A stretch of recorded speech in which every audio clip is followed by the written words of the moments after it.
Wanted to show you this photograph. I ran across it. It was posted the 26th of February in The Guardian. And this is Syria. This is Damascus, Syria.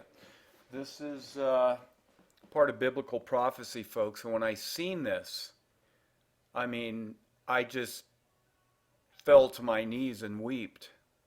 To look at these people and the scale of suffering that is not only taking place in Syria, but throughout the Middle East, and it's starting throughout the world. These people are waiting for UN food. There's men, women, children, handicapped people, people in wheelchairs, but I want you to look at the devastation that has occurred in this once beautiful city. And this is occurring all throughout the world. If you look at Libya, Libya is when I really woke up to who is really behind all of this carnage and this destruction and this evil that is taking place on virtually every continent in the Middle East. And what's the real reason for it? What is the real reason for it? You know, Libya, I don't know if a lot of you folks knew this, but Muammar Gaddafi, he may have been a tyrant, he may have been a ruler, but is he any different than anyone else? His fatal mistake was wanting to go to the gold standard with his monetary system and also living in one of the most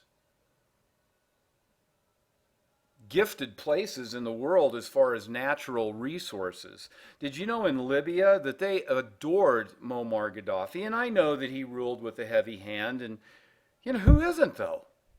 But you know the way he treated his people, his citizens, that when you got out of high school, you got a new car. Gas was like 19 cents a gallon. So you got a new car. Education was free. College was free.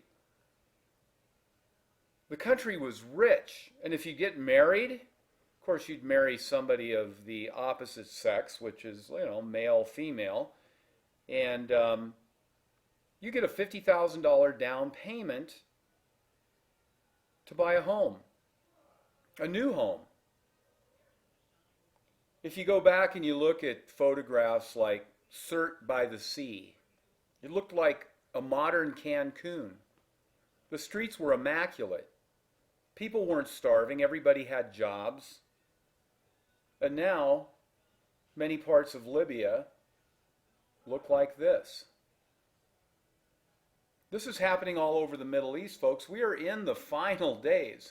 And I always knew that I would see this from the moment that I found the chick tract, the beast. And it said through the use of supercomputers, the beast would be able to control every movement on the planet. And I said to myself, 1973 supercomputers, we just landed on the moon four years before, and I'm not even sure that we landed on the moon. I'm not sure the technology was there to really even do it in 1969, but that's another story. But a supercomputer, I believe that the supercomputers are a form of the Tower of Babel. And I also believe that the Android and the iPhone are a tool of the end times. And right now, people would be absolutely devastated if they were to lose the internet or to lose their iPhone or their Android, and they would give their soul. Because we live in a soulless world. We live in an insane world. Well, back to this photograph. This is Damascus, and in Isaiah 17:1, if you look that up, that's Isaiah 17:1. I'm not going to take the time to read it. I like to keep my videos short. Damascus ends in a ruinous heap. And then also look up Jeremiah 49:23. Jeremiah 49:23. Also, Paul Bagley. Just Google him. He has a really interesting channel with some very good insight on what is going on not only in the world, but in America. It doesn't take a rocket scientist to see what's happening there is coming to a city near you here at some point. I used to say in my other channel 3-4 years ago, I had like 2,000 videos up, 4,800 subscribers. I was talking about the collapse at the end of the video, saying when it's going to happen, no one knows. Could be tomorrow, could be next year, could be 5 years, could be 20 years. Well, if I was to change that, I would say coming soon to a city near you. Things are so out of whack, they defy logic. And that's humanity. We're such a dysgenic society. Ideological subversion has taken place for the last 20 to 30 years. And it's like I woke up this morning, there's not a cloud in the sky. The only thing that I can see is dozens and dozens of chemtrails and the residual effects of all the aluminum falling to the ground. I look at the food that I eat, the Monsanto, Roundup, DDT, all these chemicals. I look at my son with autism, who's the most dearest soul, who's the most precious gift God has ever given to me. And then I think about the 50 million other precious souls that were discarded. And the blood in the streets of America runs deep. 50 million people. 50 million people. I remember when the Twin Towers fell. And I have the card here somewhere. I may not be able to find it. But there was, at the time they said that there was 2,800 people that died in the Twin Towers. So I took 1 million, divided it by 365. And I had more of an exact number. And the number of abortions daily compared to the amount of people that got killed in the Twin Towers was eerily familiar. It was within like 1% after all the numbers were tallied. And I really wonder, being objective, how much longer can God take this? We know that Satan is in control of this world. But how much longer is God going to stand by on the sidelines? That's one thing that has me a little confused.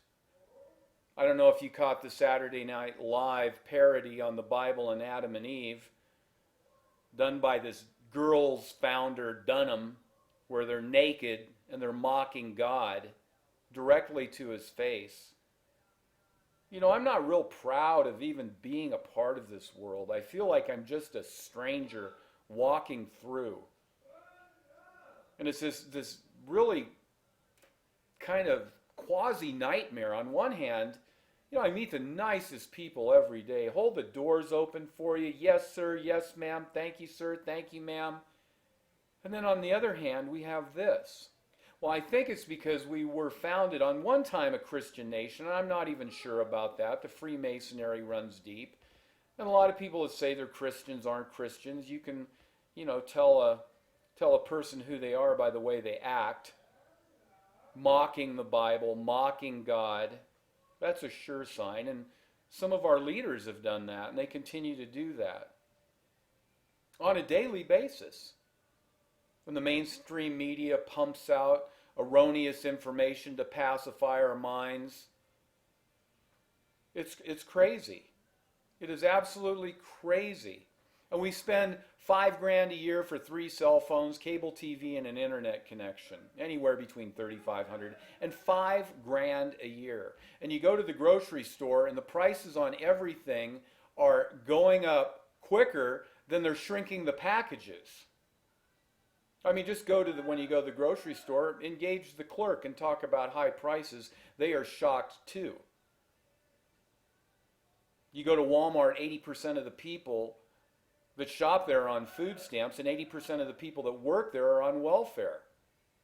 And even in the health food store, you can get 4 hamburger buns for $5, gluten-free. Well, guys, I hope you appreciate my insights. Take a good hard look at this picture and tell me what you see. Do you see this coming to a city near you? Do you see this as the final solution that's going to hit mankind? I appreciate you watching my videos. I really do. That's why I do them, is to wake people up. I'm not a terrorist. I'm a constitutionalist. I love the Lord. I love my children. I'm a family man. I, I agree with the sanctity of marriage. And most of the things that I see in on the internet and on television and all that outside of church, I don't agree with. And for the first time in my life, I found a church that I can really, really identify with. And the first time in the last 10 years. And I think that's kind of changed the way that I think. Are we all just going to stand by sitting on our hands while the walls fall around us? Or are we going to even repost videos? Get on Facebook. Stand up. Be heard. Make a difference. But remember, by doing that, you're putting a mark on your forehead, because Facebook and Google and all of these other places are nothing more than data mining to give you a profile to see what kind of genes, what kind of thought patterns you have in your mind, and whether you're going to be a problem when something like this takes place, something that you see on this screen takes place. So if you can't stand the heat, I would get out of the kitchen and just go back to eating the GMOs and accepting things for the way they are and not doing anything. But I cannot stand simply by while my country, which doesn't really exist any longer, is devastated in a web of deceit that is so deep that it's unimaginable.